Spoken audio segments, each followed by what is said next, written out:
आप हमारे घरों की तरफ ना आइए, ये हमारी माए बहने हैं, इस तरफ ना आइएगा। लेकिन उन लोगों ने इस बात का कोई नोटिस नहीं लिया।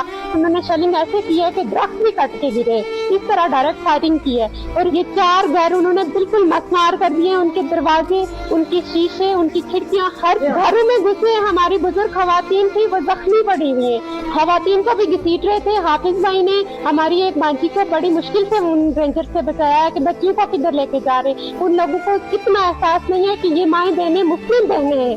कोई अफसर मौजूद नहीं हो रहा है और हमें ऐसा लगता है कि यहाँ के लोग बाकायदा उनको रास्ते दिखा रहे थे, इस तरफ से जाएंगे तो आपको ये मोहल्ला मिलेगा। इस तरह पंजाब से आए हुए उनको कैसे पता चलता है कि इस मोहल्ले में जाके हमने फलां जगह से जाके फलां गेट से तो उसके अंदर चले जाना है। मेरे भाई को पूरी तरह से जख्मी किया हुआ है, 4 गोलियां लगी हुई है। भांजे को घसीट के मारा, उसके बाल बिल्कुल उतारने वाले थे। लड़कियों ने प्रोटेस्ट किया तो फिर छोड़ के भागे।